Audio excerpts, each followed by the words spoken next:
Madam ಬನ್ನಿ ಬನ್ನಿ madam ಸ್ವಲ್ಪ ಮೇಡಮ್ ಜಾಗ ಕೊಡಿ. ಮೈಸೂರಿನ ಪ್ರತಿಷ್ಠಿತ ಮಠಮಾನ್ಯಗಳಲ್ಲಿ ಒಂದಾಗಿರುವಂಥ ಗಣಪತಿ ಸಚ್ಚಿದಾನಂದ ಮಠದ ಹಿರಿಯ ಶ್ರೀಗಳ 83ನೇ ವಾರ್ಷಿಕೋತ್ಸವದ ಅವರ ವರ್ಧಂತೋತ್ಸವದ ಕಾರ್ಯಕ್ರಮದ ಮೆರವಣಿಗೆಯಲ್ಲಿ ನಾವೆಲ್ಲರೂ ಸೇರಿದ್ದೀವಿ ಬಂಧುಗಳೇ.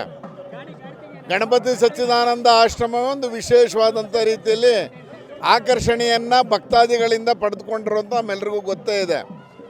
ಮೊಟ್ಟ ಮೊದಲ ಬಾರಿಗೆ ಹಾಡಿನಿಂದ ಏನಾದರೂ ರೋಗ ವಾಸಿಯಾಗುತ್ತೆ ಅನ್ನುವಂಥ ಅಂಶವನ್ನು ಕಂಡುಹಿಡಿಯೋದಲ್ಲ ಅಷ್ಟೇ ಅಲ್ಲ, ಅದನ್ನು ಚಾಲನೆಗೆ ತಂದು ಗುಣಮುಖ ಮಾಡಿದಂಥ ಒಬ್ಬ ಸ್ವಾಮೀಜಿ ಅಂತ ಇದ್ದರೆ ಅದು ನಮ್ಮ ಗಣಪತಿ ಸಚ್ಚಿದಾನಂದ ಶ್ರೀಗಳು ಅಂತ ಹೇಳ್ಕೊಳ್ಳೋಕ್ಕೆ ನಮ್ಮೆಲ್ಲರಿಗೂ ಹೆಮ್ಮೆ ಆಗುತ್ತೆ. ಇವತ್ತು ಗಣಪತಿ ಸಚ್ಚಿದಾನಂದ ಶ್ರೀಗಳು ಮೊನ್ನೆ ಅವರ ಪ್ರಾರಂಭದ ಏನು 1 ವಾರಗಳ ಕಾರ್ಯಕ್ರಮ ಇತ್ತು 25ನೇ ತಾರೀಕು, ಅವತ್ತು ದೇಶ ಸೇವೆಗೆ ಯಾರೆಲ್ಲ ಸೈನಿಕರ ನಿಧಿಗೆ 25 ಲಕ್ಷ ರೂಪಾಯಿಗಳನ್ನು ಮೈಸೂರಿನ ನಮ್ಮ ಮಹಾರಾಜರಾದಂಥ ಯದುವೀರವ್ರ ಕೈಲಿ ಕೊಟ್ಟು ಇದನ್ನು ಕೇಂದ್ರ ಸರ್ಕಾರಕ್ಕೆ ಮುಟ್ಟಿಸಬೇಕು ಅನ್ನುವಂಥ ರೀತಿಯಲ್ಲಿ 25 ಲಕ್ಷ ರೂಪಾಯಿಯನ್ನು ಅವರ 83ನೇ ವರ್ಷದ ಈ ಒಂದು ಕಾರ್ಯಕ್ರಮದಲ್ಲಿ ಕೊಟ್ಟಿದ್ದಾರೆ. ಇವತ್ತು ನಾವೆಲ್ಲ ಭಕ್ತಾದಿಗಳು ಅವರ ಅಭಿಮಾನಿಗಳು ಇವತ್ತು ಚಾಮುಂಡಿಪುರಂ ವೃತ್ತದಿಂದ ಗಣಪತಿ ಆಶ್ರಮದವರೆಗೆ ಒಂದು ಮೆರವಣಿಗೆಯಲ್ಲಿ ಸಾಗಿ ಈ ಒಂದು ಸ್ವಾಮಿಗಳು ಏನು ಮೈಸೂರಿಗೆ ಕೊಡುಗೆಯನ್ನು ನೀಡಿದ್ದಾರೆ.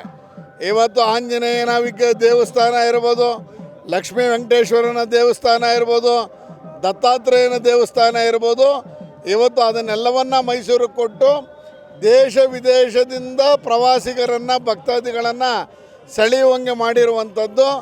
ಧಾರ್ಮಿಕ ಕಾರ್ಯಕ್ರಮವನ್ನು ಮಾಡ್ತಾ ಇರುವಂಥ ಶ್ರೀಗಳ ಏನು 83ನೇ ವರ್ಷದ ಈ ವರ್ಧಂತಿ ಕಾರ್ಯಕ್ರಮದ ನಿಮಿತ್ತ ನಾವೆಲ್ಲರೂ ಮೆರವಣಿಗೆಯಲ್ಲಿ ಸಾಗ್ತಾ ಇದ್ದೀವಿ. ಈ ಒಂದು ಮೆರವಣಿಗೆ ಉದ್ಘಾಟನೆ ಮಾಡಿದ್ದಕ್ಕೆ ಭಾಳ ಸಂತೋಷ ಆಗಿದೆ ಬಂಧುಗಳೇ.